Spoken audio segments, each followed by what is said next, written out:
সপ্তাহ শেষে শীতের ইনিংসে স্ট্রাইক রেট কমতে চলেছে। সোমবার থেকে বাড়তে পারে তাপমাত্রা। আগামী বুধবারের মধ্যে সর্বনিম্ন তাপমাত্রা বাড়তে পারে অন্তত 3 ডিগ্রি। আপাতত কলকাতার সর্বোচ্চ এবং সর্বনিম্ন তাপমাত্রা স্বাভাবিকের থেকে নিচে। কাল থেকে উত্তর এবং দক্ষিণবঙ্গে কুয়াশা দাপট বাড়বে বলে পূর্বাভাস। পশ্চিমী ঝঞ্ঝার জেরে পারদ ঊর্ধ্বগামী জানিয়েছে আবহাওয়া দপ্তর। বুধবার এসআইআর এর শুনানির জন্য ডাক পেয়েছিলেন। সেদিনই অশোকনগরের রেলগেটের কাছে উদ্ধার হলো বৃদ্ধের মৃতদেহ। পরিবারের দাবি, এসআইআর শুনানি নিয়ে আতঙ্কে ছিলেন তিনি। ঘটনা ঘিরে শুরু হয়েছে রাজনৈতিক তরজা। আরও একটা আত্মহত্যা, আবার সেই আতঙ্কের অভিযোগ। এবার এসআইআর আতঙ্কে আত্মহত্যার অভিযোগ উঠল উত্তর 24 পরগনার অশোকনগরে। গুমার শান্তিনগর এলাকার বাসিন্দা নিখিল চন্দ্র দাস। পরিবারের দাবি, বুধবার এসআইআর এর শুনানির জন্য ডাকা হয়েছিল তাকে। এদিন সকালে গুমা বেলতলায় রেলগেটের কাছে তার মৃতদেহ উদ্ধার হয়।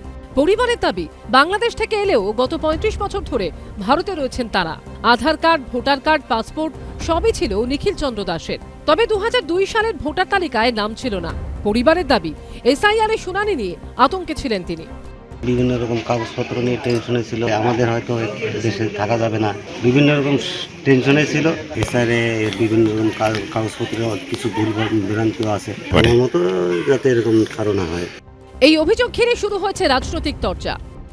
বিজেপির মদতপুষ্ট যে নির্বাচন কমিশন মানুষকে যে হেনস্থা করছে, একের পর এক মানুষ মারা যাচ্ছে আতঙ্কে, এর প্রতিবাদ আমরা চাইছি। আজকে যেভাবে এদের ভয় দেখাচ্ছে বিভিন্নভাবে, মানুষ সর্বদিকে আতঙ্কিত। যতদিন থেকে এসআইআর শুরু হয়েছে সেই দিন থেকে আজ পর্যন্ত তৃণমূল যেখানেই যে মারা যাক সেখানে গিয়ে তারা প্রচার করার চেষ্টা করছে যে এসআইআর এর কারণে ইনি মারা গেছেন। এখানে প্রচুর পারিবারিক অশান্তি ছিল। এসআইআর এর জন্য আত্মহত্যা করেছেন, এটা সম্পূর্ণ মিথ্যা। এটা তৃণমূল শুধুমাত্র তার রাজনৈতিক স্বার্থ চরিতার্থ করছে। রেল পুলিশ সূত্রে খবর, ট্রেনের ধাক্কায় মৃত্যু হয়েছে নিখিল চন্দ্র দাসের। সোমেনান পালের রিপোর্ট, এবিপি আনন্দ, উত্তর 24 পরগনা। অনিকেত মাহাতোর পদত্যাগের ইস্যুতে মুখ খুলল ওয়েস্ট বেঙ্গল জুনিয়র ডক্টর ফ্রন্ট। অনিকেত মাহাতোর সঙ্গে কোনো সম্পর্ক নেই বলে জানিয়ে দিল WBJDF। পদত্যাগের সময় করা কোনো অভিযোগের জবাব পায়নি বলে পাল্টা দাবি করলেন অনিকেত মাহাতো। আমরা ওয়েস্ট বেঙ্গল জুনিয়র ডক্টর ফ্রন্ট ডক্টর অনিকেত মাহাতোর সাথে সমস্ত রকম সাংগঠনিক সম্পর্ক ছিন্ন করার সিদ্ধান্ত নিচ্ছি।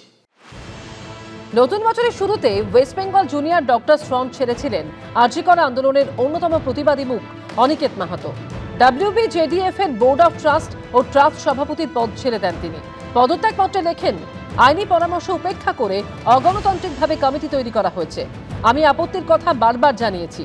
আইনি পরামর্শের কথা বললেও আপনারা কর্ণপাত করেননি। এবার অনিকেত মাহাতোর করা অভিযোগ নিয়ে মুখ খুললেন ওয়েস্ট বেঙ্গল জুনিয়র ডক্টরস ফ্রন্টের সদস্যরা। আমরা ডক্টর অনিকেত মাহাতোকে একটি ইমেল পাঠাই এবং তার বিভিন্ন আচরণ এবং বক্তব্যের কারণ দর্শানোর জন্য বলি এবং আমরা বারংবার আলোচনায় বসতেও চাই। 10 দিন পেরিয়ে গেলেও কোনো উত্তর না আসার জন্য আমরা আবার একটি ইমেল পাঠাই এবং দুঃখজনকভাবে আলোচনার মাধ্যমে সমস্যা সমাধানের কোনো সদিচ্ছা আমরা অপর প্রান্ত থেকে এখনো অবধি দেখতে পাই।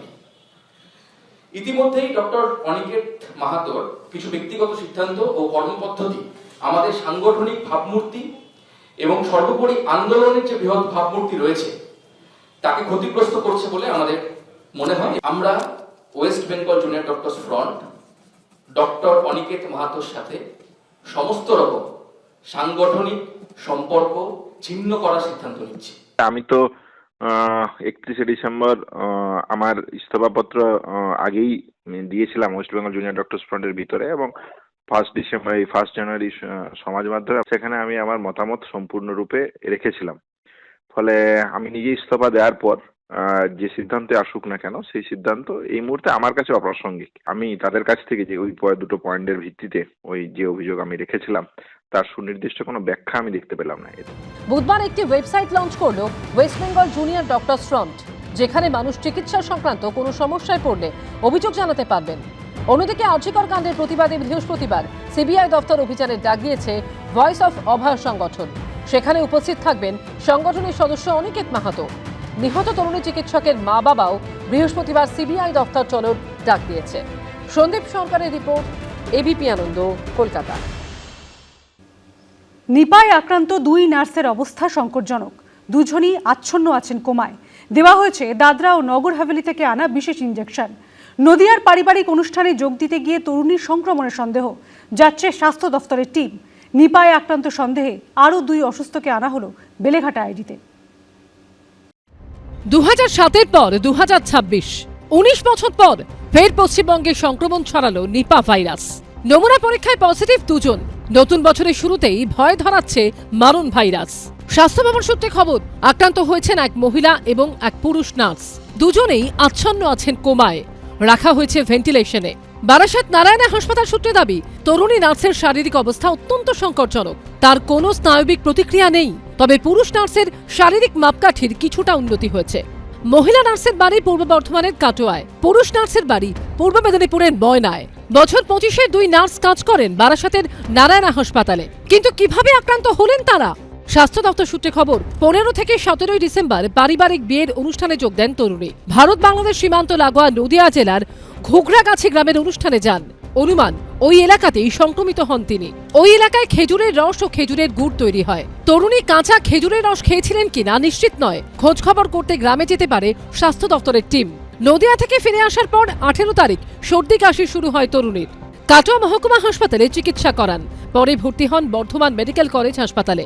সেখান থেকে আনা হয় বারাসাতে। স্বাস্থ্য দপ্তরের অনুমান, আক্রান্ত পুরুষ নার্সের শরীরে সংক্রমণ ছড়িয়েছে কাটোয়ার নার্সের কাছ থেকে। 20 ও 21 ডিসেম্বর দুজনে একসঙ্গে নাইট ডিউটি করেছিলেন হাসপাতালে। বেশিরভাগ ক্ষেত্রে অসুখটা ছড়ায় কিন্তু আমার ড্রপলেট ইনফেকশন। এছাড়াও এই ক্ষেত্রে নিপা ভাইরাসের ক্ষেত্রে আমরা দেখছি যে কিছু কিছু ক্ষেত্রে ফল মানে হচ্ছে যে ধরুন যেই ফলটা আধ খাওয়া অবস্থায় কোনো প্রাণী খেয়ে রেখেছে, কোনো জন্তু খেয়ে রেখেছে, সে হয়তো নিপা ভাইরাস দ্বারা আক্রান্ত। খেজুর রসে যেই পরিমাণে রিস্ক রয়েছে, গুড়ে কিন্তু অতখানি রিস্ক নেই। তবুও সতর্কতা আমাদের জারি রাখতে হবে। অযথা আমরা যেন প্যানিক না করি, যে সতর্কতা অবলম্বন করতে হবে সেগুলো আমাদের করতে হবে। নিপা আক্রান্ত 2 নার্সের জন্য দাদরা ও নগর হাভেলি থেকে আনানো হয়েছে বিশেষ ধরনের অ্যান্টিভাইরাল ইনজেকশন। বুধবার সকালে সেগুলি প্রয়োগ করা হয়েছে। স্বাস্থ্য দপ্তর সূত্রে খবর, এখন থেকে সব নমুনা পরীক্ষা হবে কল্যাণী এইমসে। একজনই সংগ্রহ করা হবে 4 রকম নমুনা। পাশাপাশি ভ্রাম্যমাণ পরীক্ষার জন্য বিশেষ ভ্যান চালু করেছে ICMR। বেলেঘাটা আইডি হাসপাতালের মধ্যেই রয়েছে national institute of bacteriology and virology, তাদের যে কেন্দ্র নির্বি, সেই নির্বির সামনে আমরা দেখতে পাচ্ছি ICMR এর একটি মোবাইল টেস্টিং ভ্যান। এই মোবাইল টেস্টিং ভ্যান সেটা কি করবে, যেটা জানা যাচ্ছে স্বাস্থ্য দপ্তর সূত্রে, যে এই ভ্যান বিভিন্ন প্রান্তে যেখানে সংক্রামিত ব্যক্তিরা চিহ্নিত হয়েছে বা যেখানে সন্দেহভাজন রয়েছে সেখানে তারা যাবেন এবং সেখানে গিয়ে তারা এই যে নমুনা সেগুলো সংগ্রহ করবে। এদিকে নিপা ভাইরাস সংক্রমিত সন্দেহে বেলেঘাটা আইডিতে ভর্তি করা হয়েছে আরও এক চিকিৎসক ও নার্সকে। স্বাস্থ্য দপ্তর সূত্রে দাবি, কাটোয়ার আক্রান্ত নার্সের কন্ট্যাক্ট ট্রেসিং এ খোঁজ মিলেছে তাদের। বেলেঘাটা আইডি সূত্রে খবর, দুজনে বর্ধমান হাসপাতালে কর্মরত ছিলেন। নমুনা পরীক্ষার জন্য পাঠানো হয়েছে। নজরে রাখতে হবে, যখন এখন এই শীতকালে রেসপিরেটরি ট্র্যাক্ট ইনফেকশন বাচ্চাদের কমন, একটা কনভালশন শুরু হলো বা অল্টার সেন্সোরিয়া মানে ঝিমিয়ে পড়ছে, বাচ্চাদের যদি এই সময়তে রেসপিরেটরি ট্র্যাক্ট ইনফেকশন একটা সিভিয়ার আকার ধারণ করে, এবং সেক্ষেত্রে আমাদের অথরিটির সঙ্গে কন্ট্যাক্ট করা এবং টেস্টিংয়ের ব্যবস্থা যে গভর্নমেন্ট সিস্টেমে হচ্ছে সেখানটাতে টেস্টিংয়ের ব্যবস্থা করা, এটাই মাথায় রাখতে হবে। রাজ্য স্বাস্থ্য দপ্তর সূত্রে খবর, 2 আক্রান্ত নার্সের সংস্পর্শে এসেছিলেন যারা, তাদের খোঁজ চালানো হচ্ছে। এখনো পর্যন্ত এরকম 5 জন স্বাস্থ্যকর্মীর খোঁজ পাওয়া গিয়েছে, তবে তাদের প্রত্যেকেরই নমুনা পরীক্ষার রিপোর্ট নেগেটিভ। স্বাস্থ্য দপ্তর সূত্রে খবর, 45 জনের নমুনা পরীক্ষার জন্য কল্যাণী এইমসে পাঠিয়েছিলেন নদিয়ার মুখ্য জনস্বাস্থ্য আধিকারিক। তাদের মধ্যে 22 জনের রেজাল্ট নেগেটিভ। বিশ্ব স্বাস্থ্য সংস্থার তথ্য অনুযায়ী নিপা ভাইরাসে মৃত্যুহার 45 থেকে 75% মধ্যে। এই ভাইরাসের কোনো নির্দিষ্ট চিকিৎসা বা কার্যকর টিকা নেই, যার ফলে এটিকে বিশ্বের অন্যতম বিপজ্জনক জুনোটিক ভাইরাস হিসেবে ধরা হয়। সন্দীপ সরকার ও ঝিরাম করঞ্চায়ের রিপোর্ট, এবিপি আনন্দ। এবিপি আনন্দ, এগিয়ে থাকে, এগিয়ে রাখে।